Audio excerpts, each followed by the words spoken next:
toleransi, kunci hidup harmonis. Assalamualaikum warahmatullahi wabarakatuh. Salam sejahtera untuk kita semua. Swastiastu, Namo Buddhaya. Salam kebajikan. Para aparatur sipil negara yang terhormat, kita hidup di sebuah bangsa yang dianugerahi keragaman luar biasa. Bhinneka Tunggal Ika bukan sekadar semboyan, melainkan denyut nadi kehidupan kita sehari-hari. Namun, agar keragaman ini menjadi sumber kekuatan dan bukan perpecahan, ada satu sikap kunci yang harus kita miliki dan terus pupuk bersama, yaitu toleransi. Kata toleransi mungkin sudah sangat sering kita dengar, tapi apa sebenarnya makna toleransi itu? Apakah sekadar sabar atau membiarkan? Dan mengapa ia disebut sebagai kunci hidup harmonis?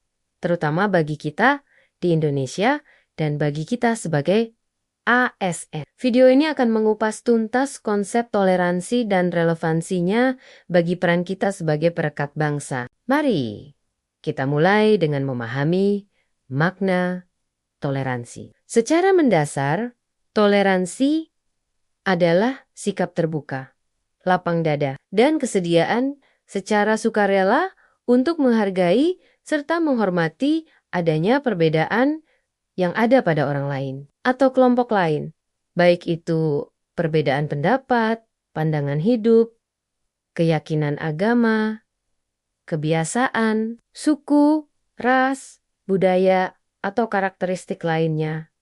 Meskipun kita mungkin tidak setuju, tidak menyukai, atau merasa hal itu berbeda dari apa yang kita yakini atau lakukan. Penting untuk dipahami, toleransi bukan berarti setuju dengan pandangan atau keyakinan orang lain yang berbeda. Anda tetap boleh memiliki keyakinan Anda sendiri, membenarkan segala sesuatu atas nama perbedaan.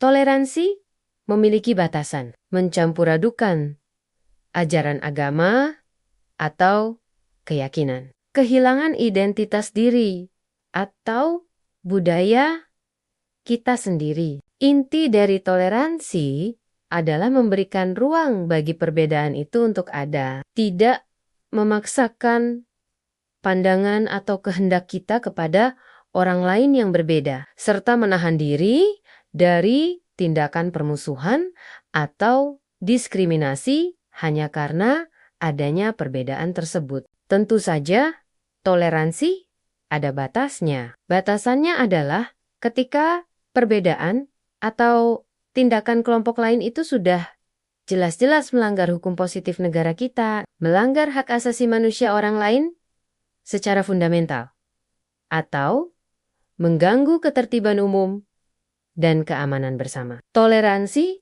tidak berlaku untuk tindakan kriminalitas, kekerasan, terorisme, atau penyebaran kebencian yang memecah belah. Lalu, mengapa toleransi ini menjadi kunci utama kehidupan yang harmonis, khususnya di Indonesia? Pertama, karena realitas kebinekaan. Mustahil membayangkan Indonesia tanpa keragaman, tanpa sikap toleran dari setiap warganya.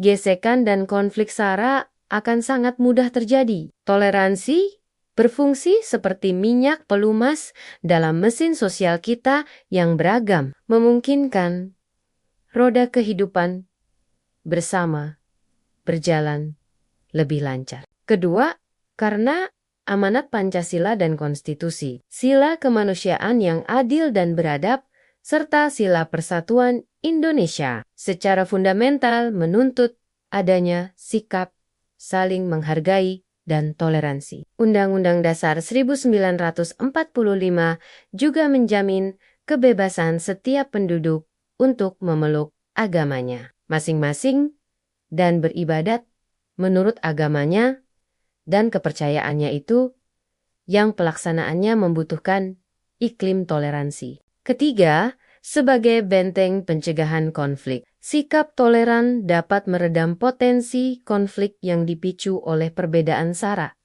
Dengan saling menghargai, kesalahpahaman bisa diklarifikasi dan provokasi isu sara tidak mudah mendapat tempat. Keempat, menciptakan lingkungan yang kondusif di lingkungan masyarakat maupun di tempat kerja kita sebagai ASN. Suasana yang toleran akan menciptakan rasa aman, nyaman, saling percaya, dan pada akhirnya meningkatkan produktivitas serta kualitas hidup bersama. Siapa yang bisa bekerja optimal jika terus-menerus merasa dicurigai atau direndahkan karena latar belakangnya? Kelima, sebagai modal pembangunan nasional, stabilitas sosial dan kerukunan yang tercipta berkat toleransi adalah prasyarat penting agar proses pembangunan ekonomi, sosial, dan politik dapat berjalan lancar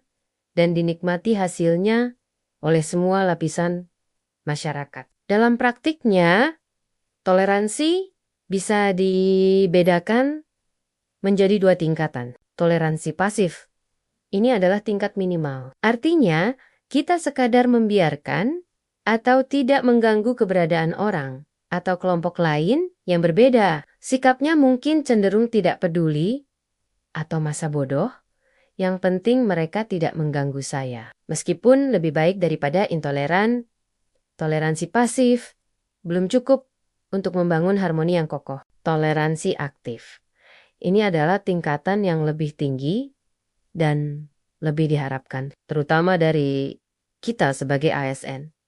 Toleransi aktif tidak hanya membiarkan, tetapi melibatkan upaya sadar untuk berusaha memahami alasan dibalik perbedaan pandangan atau praktik kelompok lain. Secara tulus menghargai keberadaan dan hak kelompok lain untuk berbeda. Mungkin bahkan membela hak kelompok lain untuk menjalankan keyakinan atau budayanya selama tidak melanggar hukum. Terlibat dalam dialog yang konstruktif antar kelompok. Bersedia bekerja sama lintas perbedaan untuk tujuan-tujuan positif bersama. Sebagai ASN Perekat Bangsa, kita didorong untuk terus bergerak dari sekadar toleransi pasif menuju toleransi aktif.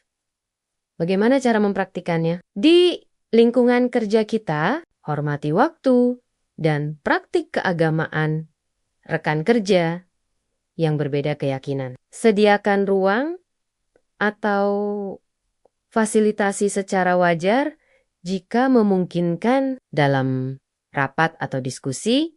Dengarkan semua pendapat dengan terbuka, termasuk dari rekan yang mungkin berbeda usia, gender, suku, atau pandangan. Jangan memotong atau meremehkan. Hindari dan jangan ikut serta dalam candaan, gosip, atau pembicaraan yang bernuansa merendahkan sara atau kelompok tertentu. Justru, jika mendengar hal semacam itu, ingatkan secara bijak jika situasinya memungkinkan. Dukung kebijakan atau praktik di kantor yang mendorong inklusivitas dan menghargai keragaman. Ikut serta dalam kegiatan sosial atau kebersamaan kantor yang melibatkan partisipasi dari berbagai latar belakang dalam memberikan pelayanan publik. Terapkan prinsip